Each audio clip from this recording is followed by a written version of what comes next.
আশাপূর্ণা দেবীর একটি অপূর্ব সুন্দর গল্প নিয়ে আবারও চলে এসেছি ভালো থাকার গপ্পের আসর থেকে আমি মামুনি।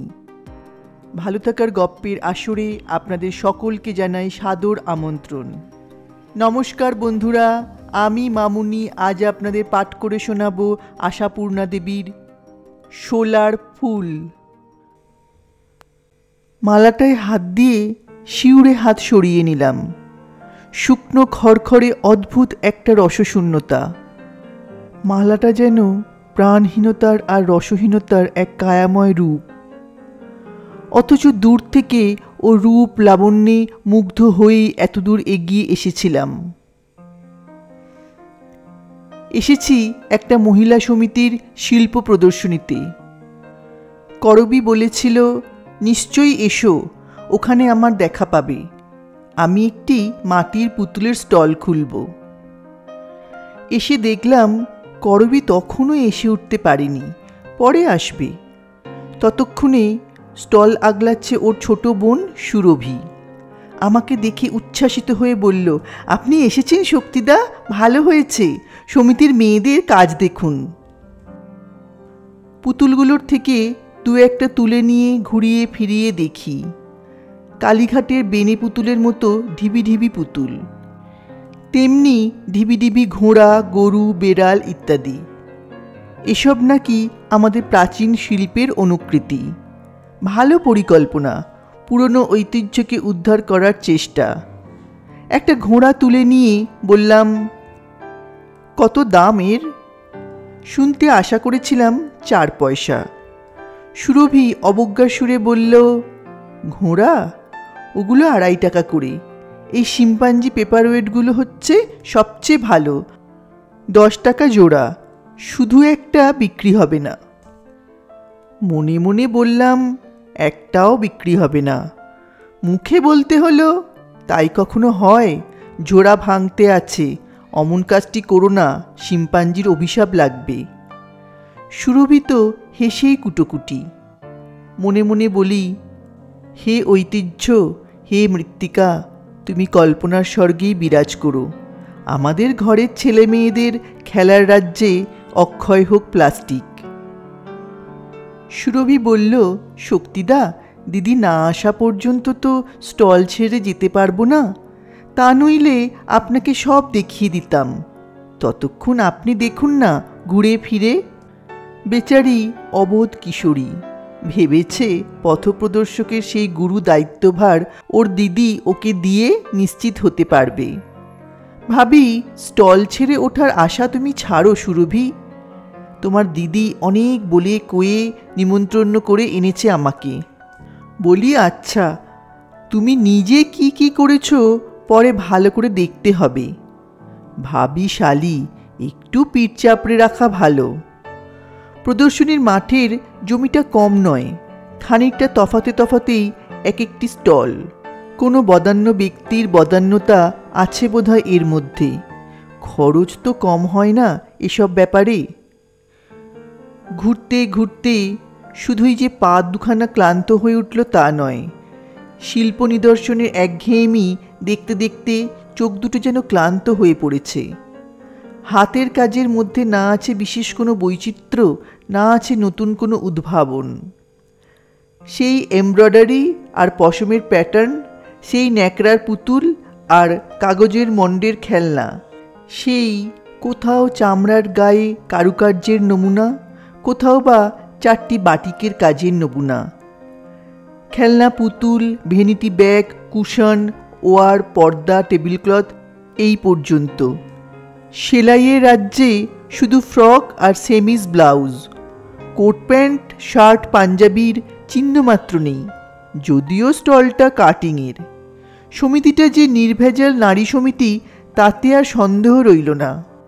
নাকি পাঞ্জাবির বুক পকেট সেলাই করতে করতে পাছে দৈবাৎ কোনো নারীর হৃদয় উদ্বেল হয়ে ওঠে, তাই এই সতর্কতা। প্রায় সব কিছুই শিশু আর নারীর চিত্তহরণকারী বাহুল্য প্রয়োজনে শৌখিন মাল। কাঁচ, পুঁতি, রংচঙে উজ্জ্বল সমারোহ। দেখতে দেখতে ভাবছি, নারী কেন এখনো নিজেকে শিশুর সমগোত্র করে রাখতে দ্বিধা করে না? কেন কিছুতেই আপন গণ্ডি অতিক্রম করবার রুচি খুঁজে পায় না? কেন ত্যাগ করতে পারে না রঙের মোহ, বাইরের মোহ? আর শিল্পচর্চা মানেই কি শৌখিন শিল্পের চর্চা? জীবিকা হিসেবে গ্রহণ করবার মতো প্রয়োজনীয় শিল্প কাজ, শিক্ষার চর্চা কই? কোথাও তো দেখছি না একটু কার্পেন্টারির নমুনা। কোনো বিভাগে দেখলাম না যে ছবি বাঁধানো হচ্ছে, কি ছাতা সারানো হচ্ছে, অথবা জুতো সেলাই হচ্ছে। মেয়েরা পাইলট হবে, ইঞ্জিনিয়ার হবে, কেন হবে না দপ্তরি, ছুতোর, মুচি? কেন নেমে আসবে না কঠোর কর্মের ক্ষেত্রে? জীবনের সর্বক্ষেত্রে, সর্বস্তরে নিজেকে ছড়িয়ে দিতে না পারলে বিস্তৃতি কোথায়, ব্যাপ্তি কোথায়?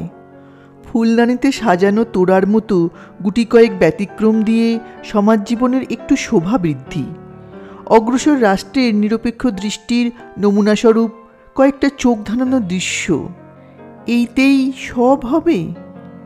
নিচের শিকড় যদি মাটির গভীরতা না পৌঁছতে পারে, উপরের শাখা ফুলের ঔজ্জ্বল্য কদিন স্থায়ী হবে? এইসব উচ্চাঙ্গের কথা ভাবতে ভাবতে এগোচ্ছিলাম। হঠাৎ চোখে পড়ল দূরে একটা ছোট ছেলের হাতে একগোছা রজনীগন্ধার মালা। দেখে চোখ জুড়িয়ে গেল। হাতের ইশারায় ডাকলাম ছেলেটাকে। চাকর বা দারোয়ান কারোর ছেলে বোধ হয়, এক্সিবিশন এলাকায় ঢুকে কিছু রোজগার করে নিতে চায় আর কি। ছেলেটা কাছে আসতেই প্রশ্ন করলাম, মালা কত করে রে? ছেলেটা গোছার মধ্যে থেকে এক গোছা আলাদা করতে করতে বললে, 2 আনা। বাতাসের চেয়ে দ্রুত গতি চিন্তা। ভাবলাম ভালোই হলো, সস্তায় কিস্তিমাত করা যাবে। করবীর কবরীতে জড়িয়ে দিয়ে বলবো, এই আমার আজকের উপহার। ফুল জিনিসটা মূল্যের দিক থেকে যতই কমতি থাক, উপহারের রাজ্যে তা অমূল্য। অন্তত ফুলের মালা উপহার পেয়ে কেউ তার আর্থিক মূল্যের হিসেব করে ঠোঁট বাঁকিয়ে হাসতে সাহস করবে না। কটা দেব বাবু? বলে ছেলেটা একগোছা মালা এগিয়ে ধরল, আর আমি হাত বাড়িয়ে সেটা ধরতে গিয়েই শিউরে হাত সরিয়ে নিলাম। শুকনো খড়খড়ে, যেন একটা মৃত্যু স্পর্শ, আর ওজন বলে কিছু নেই। বললাম, কিসের মালা রে? আগে বাবু শোলার। শোলার? ও তাই বটে, তাই এত হালকা। বস্তু যে কত অসার হতে পারে শোলা বোধ করি তার একটি শ্রেষ্ঠ নিদর্শন। কিন্তু শোলার ফুলকে সত্যি ফুল ভেবে ভুল করার লজ্জা ঢাকতে ছেলেটাকে অকারণ ধমক দিয়ে বলি, 2 আনায় একটা নাকি 2 আনা জোড়া, তাই বল। ভেবেছিলাম বুঝি মুখ ঘুরিয়ে চলে যাবে, তা গেল না। করুণ বচনে বলল, আজ্ঞে বাবু কাজটা দেখুন, কি ফাইন কাজ। কথাটা মিথ্যে বলিনি। আশ্চর্য রকমের নিখুঁত, হাত না পড়লে ধরবার উপায় নেই সত্যি ফুল নয়, অথচ সে পক্ষে কি মারাত্মক রকমের সস্তা। কতটা পরিশ্রমের কতটুকু মূল্য। বললাম, আচ্ছা তা যেন হলো, কিন্তু সুগন্ধ বার হচ্ছে কিসেরে? ছেলেটা আকর্ণ বিশ্রান্ত হাসি হেসে উত্তর দিল, সেন্ট লাগিয়েছি বাবু। তৈরি করেছে কে? আমার ঠাকুরদা। বুড়ো হয়েছে, নড়ে চড়ে কাজ করতে তো পারে না, নাকে চশমা লাগিয়ে ঘরে বসে ফুল তৈরি করে। পিতিমের কাজ, চাঁদমালা, বিয়ে টোপর। মালা নেবেন না বাবু? ক্ষণপূর্বে বিরূপতা স্মরণ করে বলি, না ও কি হবে। দূর থেকে ভাবলাম সত্যি মালা বেচছিস, তাই ডাকলাম। শোলার মালা, দূর। তা হোক না বাবু, নিন না, ঘর সাজাবেন। ছেলেটার কণ্ঠে কাতর মিনতির সুর। কি মনে হলো, পকেট থেকে একটা সিকি বার করে বললাম, মালা থাক, তুই এইটে নে। ভেবেছিলাম আর একবার সেই আকর্ণ বিশ্রান্ত হাসির আমদানি হবে। কিন্তু ধারণা বদলালো। ছেলেটি কেমন যেন রুষ্টভাবে বলল, কেন? নে না। শুধু শুধু নেব কেন? আহা, মনে কর না একজোড়া মালা আমি নিয়েছি। আপনি মালা নিলেন না, তবু মনে করব? আরে বুঝতে পারছিস না। হঠাৎ পিছন থেকে করবীর উজ্জ্বল কণ্ঠ ভেসে ওঠে। বুঝতে পারবে কি করে? তোমার কথা বোঝা কি ওর কর্ম? বাহ, কি চমৎকার মালাগুলো! কত করে রে? 2 আনা। 2 আনা? আচ্ছা, 2টো দে। চট করে ভেনিটি ব্যাগ খুলতে উদ্যত হয় করবী। আমি তাড়াতাড়ি হাতের সিকিটা ছেলেটার হাতে দিয়ে করবীকে উদ্দেশ্য করে বলি, অধমের সিকিটা ধন্য হোক না। করবী কৌতুকের হাসি হেসে রহস্যময় ব্যঞ্জনায় বলে ওঠে, শুধু সিকিটা? আমি তো ভেবেছিলাম পুরো 16 আনাই ধন্য হয়ে যাবে। তা ঠিক। কি করছিলে? মালা কিনছিলে? ছেলেটা কেমন যেন অভিযোগের ভঙ্গিতে বলে, কিনছিল না বাবু, শুধু শুধু দাম দিতে চাইছিল। শুনে করবী হেসে গড়িয়ে পড়ল। কিনছিল না, দাম দিতে চাইছিল? বলিস কি? জ্ঞান হয়ে অবধি অনেক রকম কথা শুনেছি, এমন অদ্ভুত কথা কখনো শুনিনি। বললাম, অদ্ভুত আর কি? কেউ বা না কিনেই মূল্য দেয়, কেউ বা বিনামূল্যে কেনে, এই তো জগতের রীতি। ততক্ষণে করবী একগাছা মালা খোঁপায় আর একগাছা মালা হাতে জড়িয়ে নিয়েছে। দুজনে পায়ে পায়ে এগুতে থাকি। বললাম, তুমি তো কই মালাটায় হাত দিয়ে চমকে উঠলে না? চমকে উঠব কেন? আমি কিন্তু হাত দিয়েই শিউরে উঠেছিলাম। সে আবার কি হেতু? হেতু হচ্ছে, সুকুমার স্নিগ্ধ সরস ভেবে হাত দিতে গিয়ে দেখলাম শুকনো খসখসে নিষ্প্রাণ। ও মা, কি কাণ্ড! সত্যি সত্যি ফুল ভেবেছিলে নাকি তুমি? ভেবেছিলাম তো। করবী বাঁধন ছাড়া হাসি হেসে ওঠে। সাদে কি আর বলি, পুরুষ জাতটা একেবারে নিরেট। কি করে বুঝবো বলো? হঠাৎ দেখলে ধরবার জো নেই যে। হুবহু রজনীগন্ধা। আশ্চর্য শিল্প বটে। তুমি একটি আশ্চর্য বোকা, দেখনি নাকি কখনো? হয়তো দেখেছি, আসল নকল ধরতে পারিনি, ভুল করে এসেছি। কিন্তু দোহাই তোমায় করবী, তোমার কবরীতে ওই নিষ্প্রাণ জিনিসটা লাগিও না। তার মানে? তোমার চুলে নকল ফুল আমার কেমন সহ্য হচ্ছে না। করবী হঠাৎ মুখটা ঘুরিয়ে দাঁড়ালো, একটু যেন অবাক হলো, ভ্রু বাঁকিয়ে প্রশ্ন করল, হঠাৎ আজ একথা বলছো যে? কতদিনই তো লাগাই। শোলার ফুল লাগাও? আহা, শোলার না হোক প্লাস্টিকের। কোণের ওই ফটো স্টুডিওর পাশের দোকানটায় ঝুলিয়ে রাখে, দেখনি কোনো দিন? অবিকল বেলফুলের মালার মতো দেখতে, সাদা প্লাস্টিকের মালা, খোঁপায় দেবার জন্যই তৈরি ওগুলো। একটা কিনে রাখলে রোজ রোজ খরচা করতে হয় না, ফুলের মালার কাজ করে। চুপ করে গেলাম। কোন লজ্জায় আর বলি, করবী, আমি এমনই নিরেট যে তোমার খোঁপায় জড়ানো সেই মালার কৃত্রিমতা আমি কোনো দিনই ধরতে পারিনি।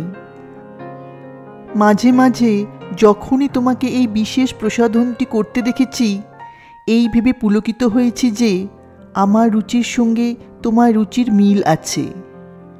মেয়েদের রূপসজ্জার শ্রীসাধনে ফুল জিনিসটা যেন অপরিহার্য মনে হয় আমার।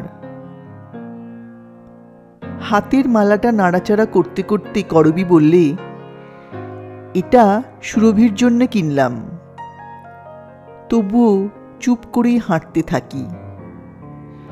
একটু চলেই ও বলল, এমন ঠান্ডা মেরে গেলে যে, কথা বলছো না কেন? সামনে নিলাম নিজেকে, হেসে বললাম, কি হবে শুনিয়া সখী বাহিরের কথা? ও কবিত্ব, এই ভিড়ের মধ্যে কি আর অন্তরের কথার অবকাশ আছে? ভিড়ের মধ্যেই তো সব থেকে নির্জনতা, কারোর সন্দেহ দৃষ্টি পড়ে না। তা বটে, নেহাত মন্দ ভিড় হয়নি, কি বলো?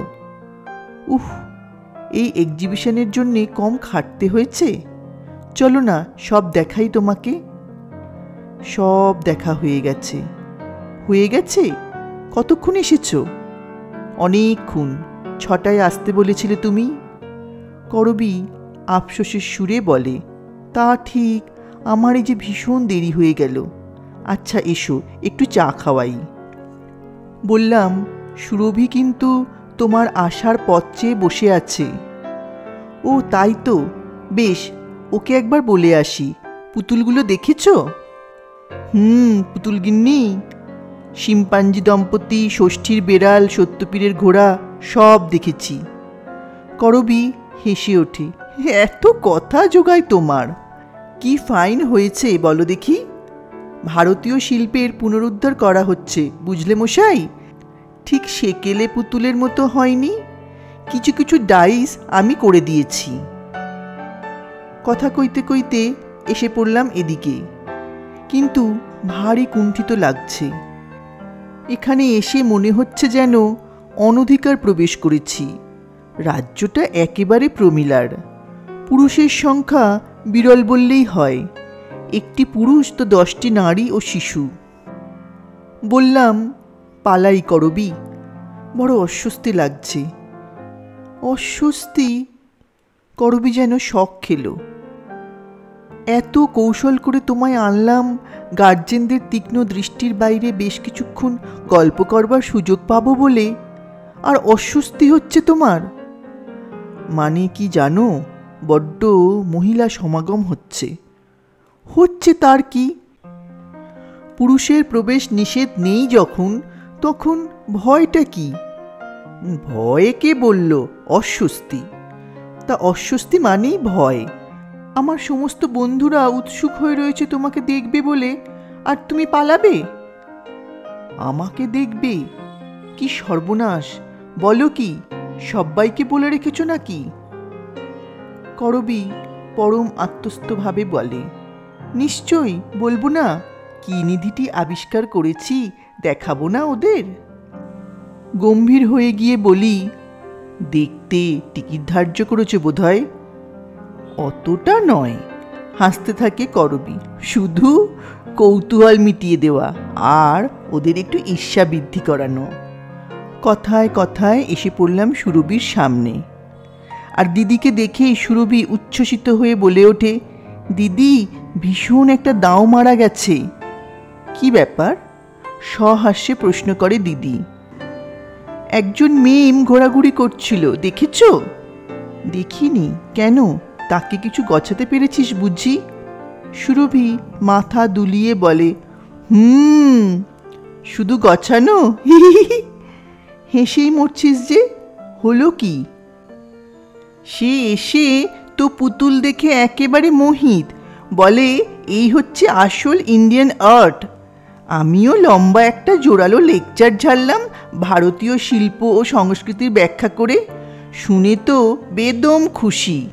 শিগগিরই দেশে ফিরবে, তাই খাঁটি ভারতীয় শিল্পের নমুনা কিছু সংগ্রহ করে নিয়ে যেতে চায়। এগুলো আবার আমাদের মেয়েদের হাতের কাজ শুনে মূর্ছা যায় আর কি। করবী ওর বক্তৃতায় বাধা দিয়ে বলে ওঠে, আরে বাবা, কিনলো কিছু? কিছু মানে? অনেক কিছু। 2 জোড়া পেপারওয়েট, 4টে ঘোড়া, 2টো সাঁওতালি পুতুল, একটা ঘট, একটা সরা। উজ্জ্বল দেখায় সুরভির চোখ, আরও উজ্জ্বল দেখায় তার দিদির। ভালো ভালো, তুই তো তাহলে অনেক কাজ এগিয়ে ফেলেছিস। দেখেছ সুরভির ক্যাপাসিটি? আমি বিমুগ্ধ হয়ে 2 বোনের সদালাপ শুনছিলাম। করবীর কথায় সচকিত হয়ে হেসে বললাম, তা তো দেখছি, ঝোপ বুঝে কোপ মেরেছে। তবু তো আসল বাহাদুরির খবর শোনেনি এখনো। আর এক পালা হিহি করে হেসে নিয়ে সুরভি দম খেয়ে বলে, কত দামে বেচেছি বলুন দিকি? আমি কিছু বলার আগেই করবী উগ্র কৌতূহলে বলে, কত রে কত? সুরভি উৎফুল্ল মুখে কথার সঙ্গে হাসির রেশ মিলিয়ে আঙুলে গুনে গুনে বলতে থাকে, ঘট আর সরা 5 টাকা, সাঁওতালি পুতুল 3 টাকা হিসেবে 3 4 12 টাকা, ঘোড়াগুলো 4 টাকা করে, আর পেপারওয়েটগুলো। আর একবার হাসির উচ্ছ্বাস সামলে উচ্চারণ করে সুরভি, 20 টাকা করে জোড়া। করবী বিস্ময়ে আনন্দে উচ্চারণ করে, সুরভি দিদির সুরের অনুকরণে বলে, হ্যাঁ, বিশ্বাস না হয় দেখো। ভ্যানিটি ব্যাগ খুলে এক গোছা নোট দেখায় সুরভি।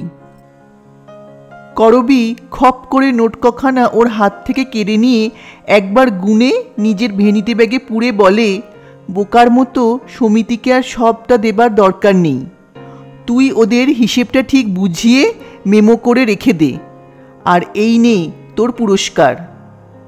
নিজের হাতে জড়ানো শোলার মালাটা করবীর পরম পুলকে বোনের গলায় পরিয়ে দিল। আরে বাস, এটা কোথায় পেলে? বেশ তো। বেশ বলে তো দেখেই নিয়ে নিলাম, তা তোর একটা জয়মাল্য পাওয়াই উচিত ছিল। কি বলো তুমি, উচিত ছিল না? মৃদু হেসে বললাম, নিশ্চয় উচিত ছিল, উপযুক্ত পুরস্কার হাতে হাতেই পেয়ে গেছে। কিন্তু আমি এবার পালাই করবী। আহ, কি খালি পালাই পালাই করছো? বললাম যে চা খাওয়াবো। মোটে ইচ্ছে করছে না। তোমার চা খেতে ইচ্ছে করছে না? এই যে ভূতের মুখে রাম নাম। চলো চলো, সুরভি আর একটু বসবে। আমাকে প্রায় ঠেলতে ঠেলতে নিয়ে চলে করবী।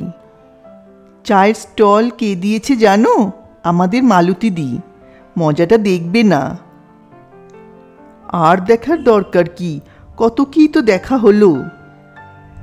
করবী দাঁড়িয়ে পড়ে বলে, তোমার হলো কি বলো তো? তরুণীর অরণ্যে এসে দিশেহারা হয়ে নতুন কারো প্রেমে পড়লে না তো? কি জানি, তেমন কিছু তো মনে পড়ছে না, বোধহয় মাথা ধরেছে। মাই গড, মাথা ধরেছে আর চা ছেড়ে পালাচ্ছ? চা তো মাথা ধরার মহৌষধ।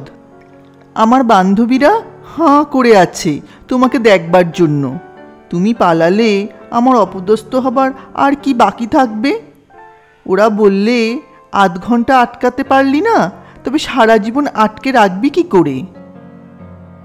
তা বটে, এত দূর তো ভেবে দেখিনি। করবীর মুখ রক্ষা করতে অগত্যা চায়ের দোকানে গিয়েও বসতে হয়। শুধু বসতেই হয় না, চা খেতে হয়, ডালমুট খেতে হয়। করবীর সহপাঠিনীদের অনেক মুখর প্রশ্নের উত্তর দিতে হয়, অনেক বোকা বোকা রসিকতার অত্যাচার সহ্য করতে হয়। অবশেষে ছুটি মেলে। আমার উপর যে করবীর কতটা আধিপত্য আছে সেটা বোঝাতে কিছুমাত্র ত্রুটি করে না করবী। শেষ পর্যন্ত সন্তুষ্ট চিত্তে গেট অবধি পৌঁছে দিয়ে গেল। পথে বেরিয়ে ইচ্ছে হলো খানিক হাঁটি। চট করে আর ট্রাম বাসের কবলে আত্মসমর্পণ করতে মন চাইল না। রাত নেহাত মন্দ হয়নি। পথচারীর সংখ্যা কিছুটা হালকা হয়ে এসেছে। ঠান্ডা হাওয়া গায়ে লাগিয়ে হাঁটতে বেশ লাগছিল। চলছিল, হঠাৎ কোথা থেকে এক ঝলক সুবাস বাতাসে ছড়িয়ে গেল, আর সঙ্গে সঙ্গে কানের কাছে এক প্রচণ্ড হাঁক পড়ল। ফুল চাই, ফুল, বেল ফুল, মল্লিকা ফুল, রজনীগন্ধা ফুল, ফুল চাই, ফুল। পাশের রাস্তা থেকে আচমকা বেরিয়ে এসেছে লোকটা। আবার রজনীগন্ধা? বিধাতার কৌতুক নাকি? মালা নেবেন বাবু? ভালো মালা। দাঁড়িয়ে পড়ে প্রশ্ন করলাম, সত্যি ফুলের মালা? আগে কি বলছেন বাবু? কিছু না, মালার দরকার নেই তাই বলছি। তাড়াতাড়ি পা চালাই, পাছে লোকটা আবার অনুরোধ করবার সুযোগ পায়। আতঙ্ক হয়ে গেছে, ফুলেই আতঙ্ক হয়ে গেছে। কে জানে যদি হাত দিয়ে শিউরে উঠতে হয়, যদি দেখি পাপড়িগুলো আশ্চর্য রকমের রসহীন আর গন্ধটা সেন্টের। অসংখ্য ধন্যবাদ বন্ধুরা সম্পূর্ণ গল্পটি শোনার জন্য। খুব শিগগিরই আরেকটি নতুন গল্প নিয়ে ফিরে আসছি। ততক্ষণ আপনারা সবাই ভালো থাকুন, সুস্থ থাকুন, আনন্দে থাকুন। ধন্যবাদ, নমস্কার।